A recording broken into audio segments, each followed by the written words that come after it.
Hello, and welcome to another in a series of Space Force Association Space Warfighter Talks. We're here at the launch pad, which is also known as the Gaming Center at Patrick Space Force Base.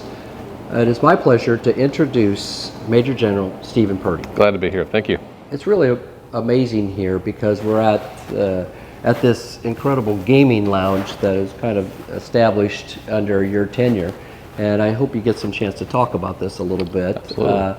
Major General is completing this tour of duty on Thursday in an unprecedented quad-hatted role. And I'll make sure I get all these right, but there's so many. But Commander of Space Launch Delta 45, Program Executive Director for the Assured Access to Space, Director of Eastern Range, and Director of the Launch Range Operations and Space Systems Command. That's correct. That's a lot. That is quite a few. That's quite a bit of jobs anyway. You know, as you transition to the newer role in that, I wanted to give you an opportunity now to reflect back over your tenure here and kind of give you some insights of when you came here and then the collection of various commands. Sure, absolutely. It is fascinating. It's been 2.5 years, and it feels like 10.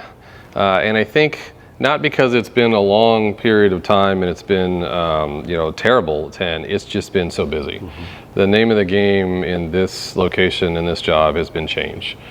Change within our organization, change within the government, and change within the commercial sector.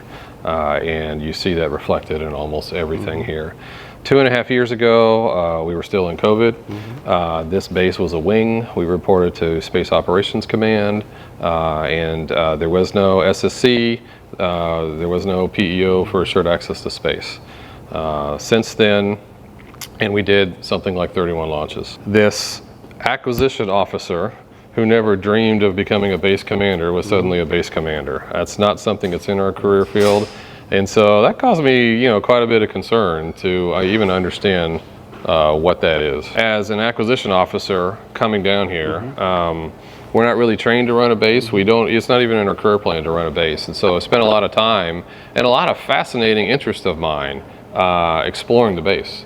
I spent 21 years of my career in Los Angeles and Washington, D.C. Those are interesting locations, but they're not big bases. And so our family spent quite a bit of time just exploring the base, going to the library, going to the bowling alley, and all these base support services that we're not used to. And through that, I learned quite a bit, just as becoming part of the base commander.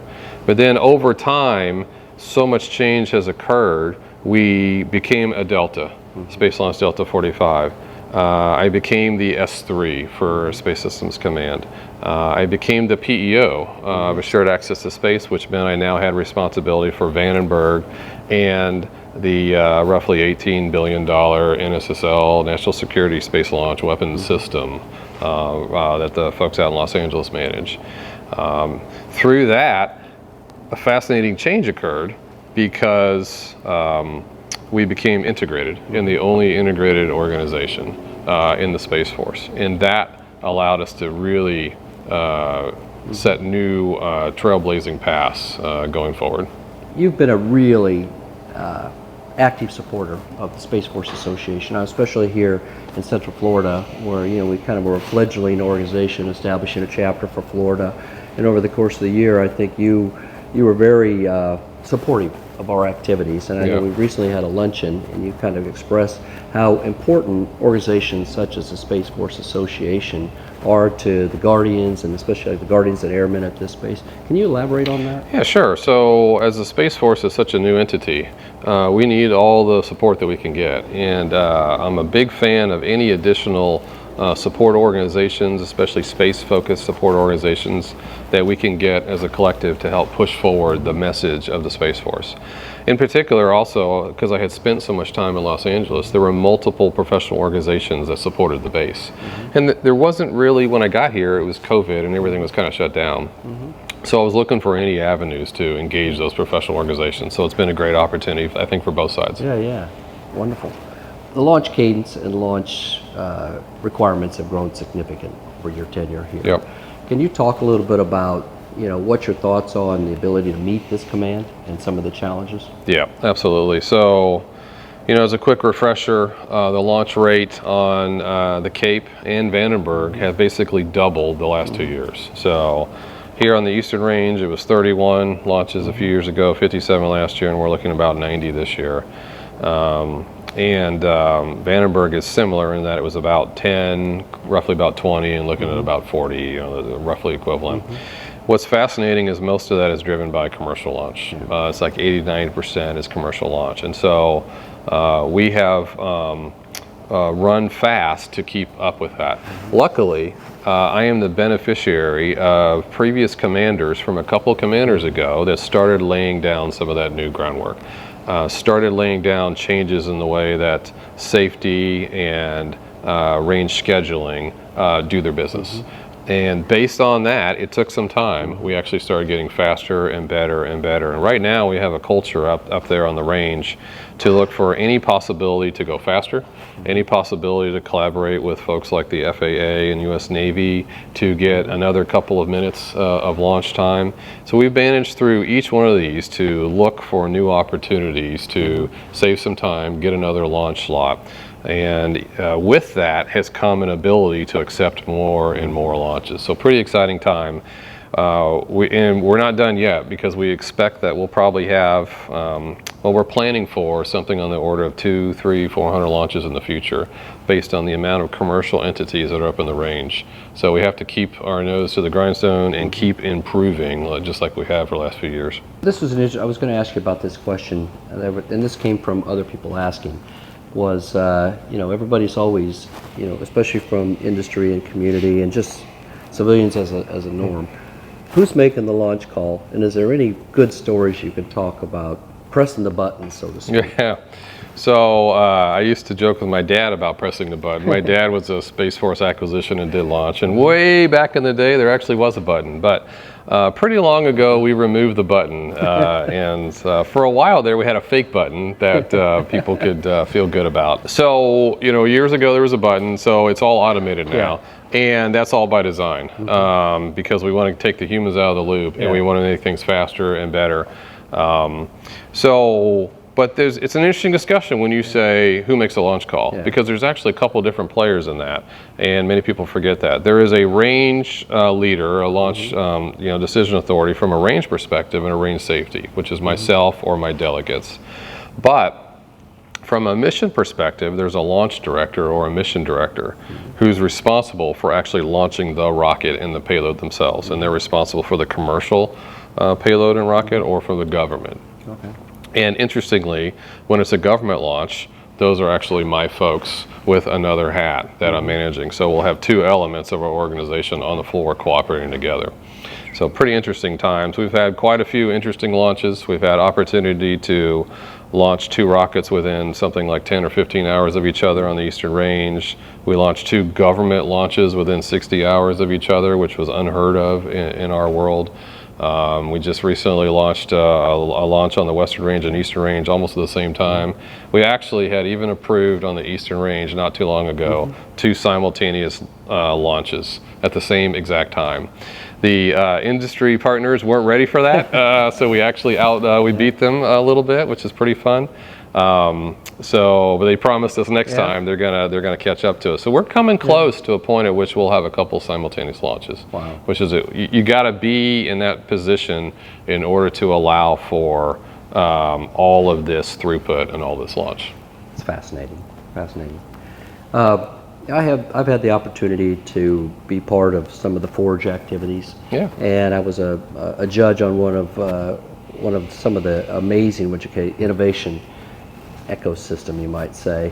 And I know in talking with the Guardians and the teams of what they're doing from digital transformation and that, and I think a lot of people talked about coining the phrase, innovation is the mission. And I think that was kind of transformative in some of the thought process. Can you elaborate on how you see this type of innovation in the broader Space Force? Yeah, absolutely. So starting first with us, we had a huge focus on practical innovation. That's kind of what I call it. And what I mean by that is innovation is so often a buzzword.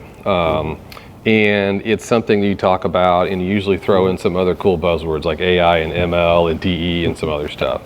But the problem is those are all tools to use to accomplish a mission. So as we built innovation, we had a couple of key pieces in mind. Number one, we had to dedicate leaders and dedicate time and dedicate money to this. And so I spent at the very beginning hours with our innovation shop every week to make sure there was progress. And some of the earliest discussions we had about is, say, these technology pieces, like the robot dogs are a classic example. Great tools, and you can get the robot dogs and you can play with them, but after about a week or two, what are you doing with them? They need to be in the mission somewhere. Now, that could be a base mission, that could be security forces, that could be CE doing explosive ordnance disposal, it could be the medic group looking at hazardous sniffing aspects. Those are all elements that we're actually looking at and exploring. So we have driven our attitude and our culture to take the tech and take the ways we're changing business and actually change what we're doing, be it administrative or be it operational or be it the actual space mission. And so the lesson there is it can be done. It can be done quickly within the space of a year and a half or so. We set up this organization and they've leveraged now with $11 million within a couple of years. And you can have measurable effects on your mission and your morale by doing that. And so I think we have been challenged to sort of franchise this capability across the Space Force. We still to this day only have the only spark cell in the Space Force. It's a common occurrence in most Air Force bases, but not on a Space Force base. So we're working with the other bases to look at extrapolating what we've got. And it's three elements. It's data, it's digital, converting your processes into digital, and then an actual spark cell, which is a creator cell. Looking to put those in each one of those other locations and help them in their base level missions and then their operational missions as well. But then the other key thing, and the Air Force, AFWorks and SpaceWorks and the innovation folks will tell you, it's about culture. You have to develop that culture internally that drives itself. And then that's how you get true innovation. You focus on the mission and you focus on that culture and then you let them run. I think to add to that, I know talking to various Guardians and airmen, I mean, they really appreciate that kind of a culture of innovation. And leading into that, where do you see like those Guardians coming in and going within like the next 10 years, for example? Yeah, and that thought process. Well, and I would extrapolate because most of our base is airmen. So we really focused on airmen or Guardians, and we were very open to both sides. And in fact, if you know the Guardian program Supercoders, we bought out a couple of those classes from an assured access to space perspective, and we sent quite a few folks to them. And most of our folks that we sent were airmen. And so we have airmen, enlisted security force members with the Supercoder patch on their shoulder, helping drive digital innovation in the security forces squadron, which benefits us from the Space Force to improve the way operations are done. And so where I think the future is we continue to drive that, and then every one of these individuals now are much smarter about these tools. For example, as an acquisition individual, we know about SBIRs and some of these ways to get monies and authorities and whatnot. Our Air Force squadron commanders and elements did not. That is an unknown area to them. We've made them fully aware now of this whole avenue of how you can go get other people's money and improve your activity. They're excited about that, and they are some of our best folks that are going after that funds. So in a way, we've taught airmen and Guardians how to go after this, how to set up a structure, how to drive this innovation and improve their own lives, and how to delegate to do that. They've all taken that to heart. And so now the plan is that as everyone PCSs, to include myself, we take that knowledge and culture and activity and we spread that to other bases, Air Force bases and Space Force bases, and hopefully staff up in the Pentagon. And we improve all of those as well. So it becomes kind of a movement and an activity to help everyone everywhere. Awesome. What do you think is your, that's been probably one of your biggest challenges? You talked a lot of elements right there. Is there one of them that's bigger than the other? There have been quite a few challenges in this job. Learning a base was one. And then absorbing all of these hats has been quite an additional challenge. And integrating them all, I think, has been a key aspect. So I'll break it up into a couple different categories. We really have a couple thrusts. We have sort of an innovation thrust and a spaceport thrust, and then the increasing launch thrust. Those are really kind of the three major areas that we have going on. From the increasing launch, we've mentioned that, we've talked about that for the last couple of years. Just planning on that almost logarithmic increase of commercial launch and getting in front of that mentally and thinking about how you can, that's been a key effort that we've had to really apply focus to. That's been really tough.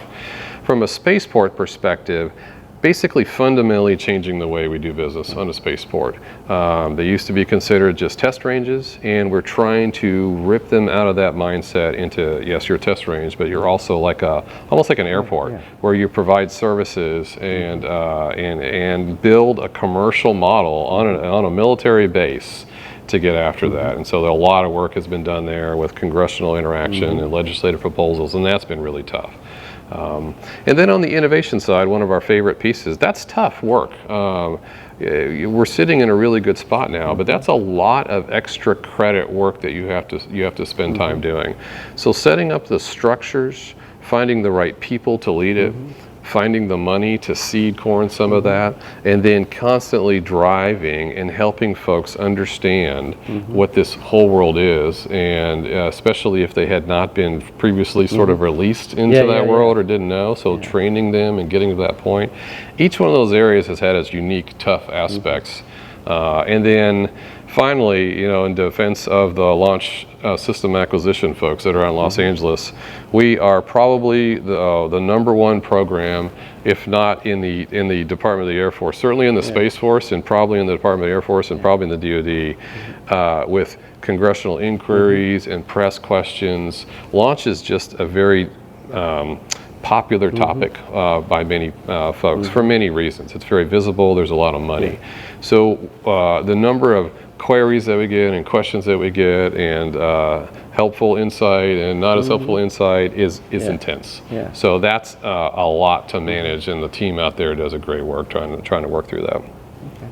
I think we talked a little bit earlier. I came out of the model and simulation community of Central Florida. I know it was recently announced that STARCOM is considering the Cape as a command location, and then also the movement of Del 10 or Delta 10. Can you elaborate a little bit on that and the importance to not only the Space Force as a whole, but Central Florida and the modeling simulation community and the Cape? Yeah, so a lot of our innovation has actually, at the base level, has been over working with personnel over in Orlando. There is a fascinating set of activity in Orlando. They're like #1 in modeling and training and simulation in the world, and the ITSIC conference and others have been going on forever. But they're also, and I don't have the right numbers, but they're in like the #2 or #3 for gaming, for film, for design. There is a lot of creativity and interesting things going on over there. Because of that, the Space Force, particularly STARCOM, was very interested in this area for Del 10, Schriever War Games, the Doctrine Center, all of that activity. So right now the status is that we are the preferred location for Del 10 and the only one they're being looked at.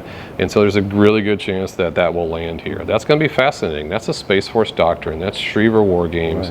That is going to be able to tie into everything that we've done and tie into those Orlando capabilities as well. And then STARCOM, we are the preferred location of 5 choices. We have to go through environmental reviews, so that's going to take a little bit. But really great opportunity if that does land as well, for the same reasons, be able to marry into all of that activity. And we're sitting in a really interesting spot. We're a very visible piece of the Space Force. We're doing more and more launch. As a result, we have more and more tours and DVs that come down, and it's a nice day trip down from DC. So we're in a really good location to offer all that. So it'll be interesting to see how the future holds for them. Excellent. Well, as PEO of Assured Access to Space, it's really, that whole mission set has really come a long way. What do you think the future of that particular PEO and the advancement is? Yeah, so it's fascinating. We used to just be launch. From the acquisition perspective, it used to just be launch. And it didn't used to go much beyond that. We didn't have returning launch vehicles per se. So now we've incorporated returning launch vehicles and returning to the pad or returning to a boat and barge and comes back. But now, because we've become an integrated organization and we own our own requirements, operations, sustainment, and acquisitions, we're actually going after a bunch of seam pieces too. So payload processing and all the other in-between pieces that we didn't used to care about from a pure range ops perspective or acquisition. But now, as you continue that thought process forward, we're now moving into really unknown worlds: on-orbit maneuver, on-orbit servicing, on-orbit fueling and depots and repair, and things like space logistics, things that don't exist. These are a couple of different mission areas that have never existed within the Department of Defense. We've done a couple of key pinpoint things, like Hubble Space Telescope has been repaired and was designed to do that. ISS is designed to do that, but we don't have a system architecture designed to do repair. In every other domain, we have depots where we'll go repair activities or we'll go supply. So we're on the cusp of building out and including all of that as part of our structure, and we do include that as our structure, working with U.S. Space Command and the combatant commands to figure out, hey, what does it mean to deliver logistics using a rocket in 70 minutes across the globe? What does it mean to store logistics supplies for our warfighters in orbit and then parachute those down? Really fascinating questions for the future. So I really look forward to what comes of that mission area. Now as you move forward and into your next position, what are your expectations? Well, a lot of learning. I have had a really great time in this position, but in order to do and handle all of that work, I've kind of let go of a lot of the satellites and my knowledge of the satellites and the command and control systems, a lot of stuff. So I have a lot of learning to do, not unlike I started with this job. I have to basically skill back up on all our different satellites and all our different mission areas and capabilities. That's one. Because I'm going to be the deputy to Secretary Calvelli, who manages all the space acquisition. So that's a key one. And then the second is reintegrating back into a Pentagon life and the Pentagon mindset. It's a little bit different up there, so doing that. But I think the third is I'm going to be me. And so I'm going to probably start small as I learn, look for processes and things to fix and to make faster and better. That's kind of my innovation mantra, you know, helping people, but also fixing things. There's always broken processes and whatnot. So, and as we start from there, then I'll look for other opportunities to continue building what we've done. We've built a great capability here, along with Kirtland and SSC, integrating with Spock and U.S. Spacecom. So continuing to double down on all those to basically get the Space Force up to where we want to be, and even further than we think we want to be. To ultimately, what the whole goal is deliver capability to the warfighters and the combatant command. So that's kind of my mental model going forward. So you got to have a plan, and then you'll engage and then adjust from there. So, sir, I heard this gaming lounge is kind of some parts of your concept, working with Guardians in that. Can you elaborate on that? Yeah, absolutely. This was a fun project and a bit of a passion project that we worked with FSS. We have traditional social gatherings on the base, a club, and we actually have an interesting one that most people don't have, a tiki bar, and so that's a pretty fun area over there by the marina.